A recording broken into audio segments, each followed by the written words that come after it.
ఈరోజు కథ పేరు అడవిలో జ్ఞాని. అనగనగా ధర్మపురం అనే గ్రామంలో విక్రమ్ అనే యువకుడు ఉండేవాడు. అతను చాలా తెలివైనవాడు. కానీ అతనికి ఒక పెద్ద సమస్య ఉండేది. అతను ఎప్పుడూ తన జీవితంతో సంతృప్తిగా ఉండేవాడు కాదు. తనకంటే ఎక్కువ సంపాదించిన వారిని చూసి అసూయపడేవాడు. తనకంటే పెద్ద ఇల్లు ఉన్న వారిని చూసి బాధపడేవాడు. తనకంటే మంచి బట్టలు వేసుకున్న వారిని చూసి నిరాశ చెందేవాడు. అందువల్ల అతని ముఖంలో ఎప్పుడూ ఆనందం కనిపించేది కాదు. ఒకరోజు గ్రామానికి వచ్చిన ఒక ప్రయాణికుడు అడవిలో ఒక జ్ఞాని నివసిస్తున్నాడని చెప్పాడు.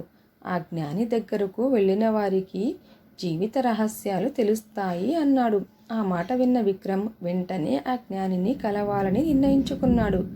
మరుసటి రోజు ఉదయాన్నే అడవిలోకి బయలుదేరాడు. గంటల తరబడి నడిచాడు. చివరకు ఒక చిన్న ఆశ్రమం కనిపించింది. అక్కడ ఒక వృద్ధ జ్ఞాని ప్రశాంతంగా కూర్చొని ఉన్నాడు. విక్రమ్ వెళ్ళి నమస్కరించి, స్వామి, నేను సంతోషంగా ఉండలేకపోతున్నాను.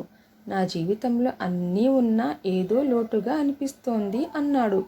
జ్ఞాని చిరునవ్వుతో, అయితే నువ్వు 3 పరీక్షలు పూర్తి చేయాలి అన్నాడు. విక్రమ్ వెంటనే ఒప్పుకున్నాడు. జ్ఞాని మొదటి పరీక్ష చెప్పాడు. ఈ అడవిలో ఒక చిన్న చెరువు ఉంది.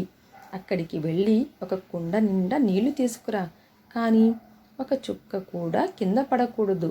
విక్రమ్ కుండ తీసుకొని బయలుదేరాడు. చెరువు దగ్గరకు వెళ్ళి నీళ్లు నింపాడు. తిరిగి వస్తున్నప్పుడు తన దృష్టి అంతా కుండ మీదే పెట్టాడు.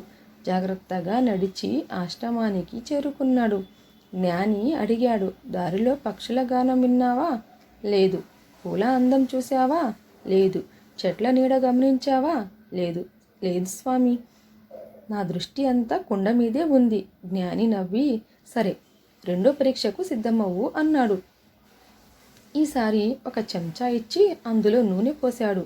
ఈ చెంచాతో ఆశ్రమం చుట్టూ 2 సార్లు తిరిగిరా, కానీ ఒక్క చుక్క నూనె కూడా కింద పడకూడదు అన్నాడు. విక్రమ్ చాలా జాగ్రత్తగా తిరిగి వచ్చాడు. జ్ఞాని మళ్ళీ అడిగాడు, ఆశ్రమం చుట్టూ ఉన్న పూలను చూసావా? లేదు. అందమైన చిత్రాలను గమనించావా? లేదు.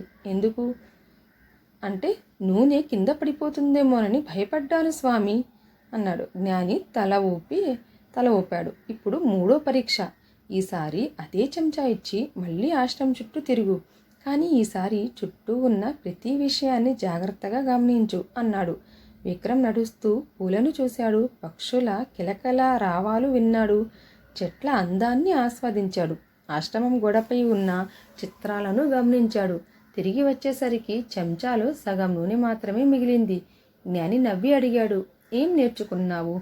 విక్రమ్ మౌనంగా నిలబడ్డాడు. అప్పుడు జ్ఞాని చెప్పాడు, మొదటి 2 పరీక్షల్లో నువ్వు ఒక విషయంపైనే దృష్టి పెట్టావు. అందుకే చుట్టూ ఉన్న అందాన్ని చూడలేకపోయావు. 3వసారి అందాన్ని చూడటంలో మునిగిపోయి బాధ్యతను మర్చిపోయావు. జీవితం కూడా అంతే. బాధ్యతలు ముఖ్యమే, కానీ వాటి కోసం జీవితం మొత్తం బాధగా మార్చుకోవద్దు. అలాగే ఆనందం కోసం బాధ్యతలను మర్చిపోవద్దు. రెండింటి మధ్య సమతుల్యత ఉండాలి. ఆ మాటలు విక్రమ్ మనసును తాకాయి. జ్ఞాని మరొక ప్రశ్న అడిగాడు, నీకు ఇల్లు ఉందా? అంటే ఉంది అన్నాడు. భోజనం దొరుకుతుందా? దొరుకుతుంది. నిన్ను ప్రేమించే కుటుంబం ఉందా? ఉంది. అయితే నువ్వు ఎందుకు అసంతృప్తిగా ఉన్నావు? విక్రమ్ తల వంచుకున్నాడు. జ్ఞాని నవ్వి, నీకున్న వాటిని చూసి ఆనందించకుండా లేని వాటిని చూసి బాధపడుతున్నావు. అదే నీ సమస్య అన్నాడు. ఆ రోజు విక్రమ్కు జీవితంలో మొదటిసారిగా తన తప్పు అర్థమైంది. కొన్ని రోజుల తర్వాత గ్రామానికి తిరిగి వచ్చాడు. ఇక అతను మారిపోయాడు. ఇతరులతో పోల్చుకోవడం మానేశాడు. తన కుటుంబంతో ఆనందంగా గడపడం ప్రారంభించాడు. కష్టపడి పనిచేశాడు. చిన్న చిన్న విషయాల్లో సంతోషాన్ని వెతకడం నేర్చుకున్నాడు. కాలక్రమేణా అతని జీవితం మరింత మెరుగుపడింది. కానీ ఈసారి సంపద పెరిగినందుకు కాదు, అతని మనసు ప్రశాంతంగా మారినందుకు. గ్రామస్తులు కూడా అతనిలో వచ్చిన మార్పు చూసి ఆశ్చర్యపోయారు. ఎవరైనా అతని విజయ రహస్యము అడిగితే ఒకే మాట చెప్పేవాడు, సంతోషం బయట దొరకదు, మన మనసులోనే ఉంటుంది అని. ఈ కథ యొక్క నీతి ఏమిటంటే, జీవితంలో ఉన్నదాన్ని ఆనందిస్తూ బాధ్యతలను నిర్వర్తిస్తూ జీవించడము నేర్చుకుంటే నిజమైన సంతోషం లభిస్తుంది. ఇతరులతో పోల్చుకోవడము అసంతృప్తికి కారణం అవుతుంది. Thanks for watching.